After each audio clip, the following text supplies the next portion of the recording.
100 longevity lifestyle designers. This is Zach here. Do you hold within yourself beliefs or pseudo-spiritual concepts that might be preventing you from embracing ideas such as life extension, financial abundance, creating this in your life, any of these so-called worldly desires that some people on their high and mighty pedestals or thrones might frown upon because they feel that it detracts from the greater things in life, such as lofty experiences of the divine, which apparently are hindered by things like feeling secure and safe on this earthly planet.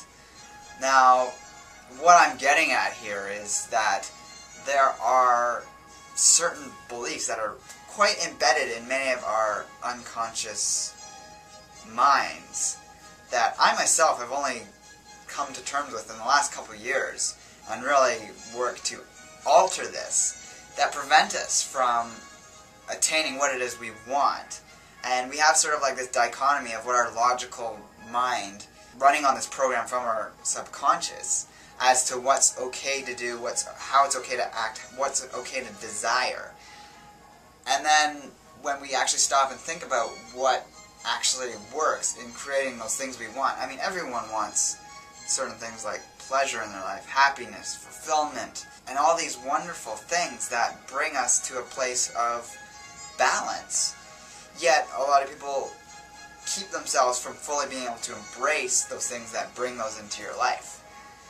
Now, I'm not meaning to harp on anyone's specific spiritual pursuit or belief system or practice, but there are definitely, when you get to the more religious or spiritual hierarchies, or creating these hierarchies in your own psyche, there does tend to be this idea of rejection of these things, like I just mentioned and listed off, that are actually part of being here right now.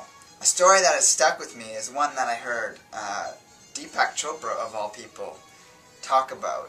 And he was talking about, as a younger man, exploring spirituality in whatever form that was taking, and he was off in the mountains somewhere looking for some specific teacher. He had heard rumors about living in a cave in India, and he finally happened across the cave where this guy was living, and he came upon this guy who was sitting on the ground looking fairly frail and sunken face, and having just starved himself to the point of basically delirium.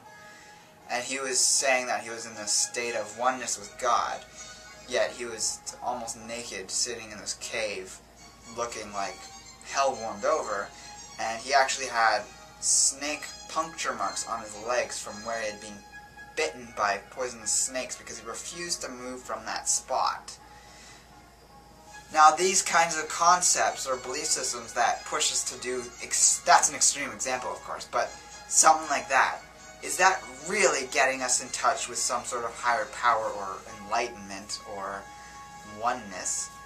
Or can that come in the form of day-to-day living in the world without rejecting all these things? I do understand where people come from when they do go to this place of extremes, such as living in a cave. I don't think it's necessarily a bad thing to go into periods of solitude, periods of deep meditation, periods of going out into nature to get those things. But fundamentally, there has to be a reason behind it. We're not looking to completely disassociate with what we've been given when we were born into the world, living in society.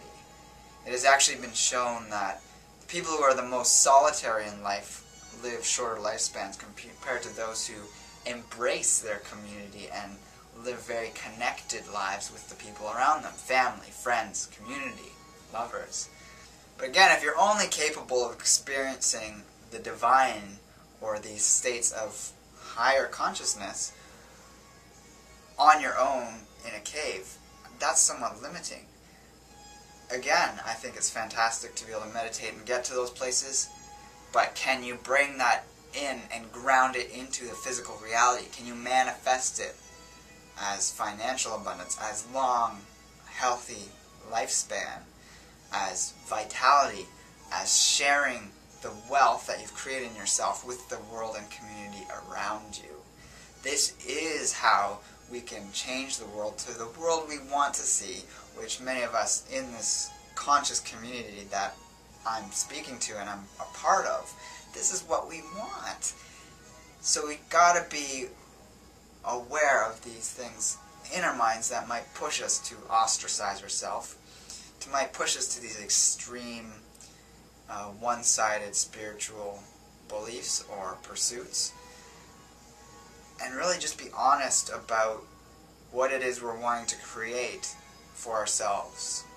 Another story I want to share with you is one that has really stuck in my mind from my schooling years in public school. It's a story about charity and two people who both gave money to a charity to help the poor. I believe it was helping the poor, or some sort of relief of in some charitable cause, whether it was a natural disaster happening somewhere else in the world or whatever.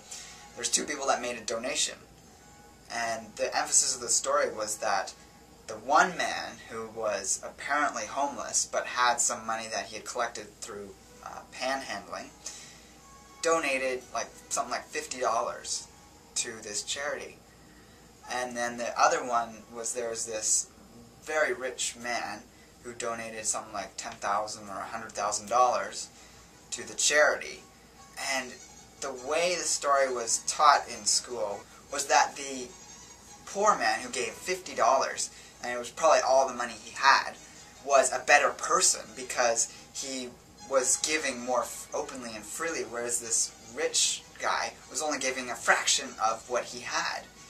Yet, if we honestly think about it, what amount of money is going to help the charity more to accomplish these things in the world? It's not going to be the $50 from the guy. It doesn't matter who it comes from. Yes, there can be a false sense of betterment or humbleness from a poor guy who's giving that money, and I'm not saying it's people of that level of affluence in the world shouldn't give money away. They can if they want, although they might be better served to actually use that money for a better cause to get themselves out of the situation they are. It's sort of like on an airplane, you want to be able to secure your air mass first before trying to secure it to someone else. Whereas the people in the world who have the ability to give abundant amounts of financial assistance to those in need, no matter what fraction it is of their own financial affluence, they're helping the world in a better way than poor people. And this emphasis that kind of got taught to me in school, and it's a kind of a pseudo-spiritual concept that can also be taught in some spiritual circles, that this idea of false humbleness is good to come from, when really we just have to look at what the result is in the physical world and not get into these lofty ideas of feeling better about ourselves because we gave half our money away, even if we barely have any of it. So this is what I'm talking about, is these ideas and things we hold on to that is not creating the life we want, is not bringing about the change in our lives and in the long run our lifespans, and it's not creating better reality in our world. It's actually just limiting ourselves, and unfortunately that's predominant in a lot of people's belief system, and I continually come across it. And because of the way I talk about these things, and I'm passionate, and it comes off as arrogance to some people, I guess, I get a lot of feedback from people where they might not be so happy or disagree with me, yet in their own wording I can see what it is they're coming from and how they might be causing a disservice to themselves. So that's just some food for thought, and take from it what you will, and maybe it'll be helpful, maybe you'll completely disagree with me, but thank you for listening. It was a fun video to make, and I'll see you next time.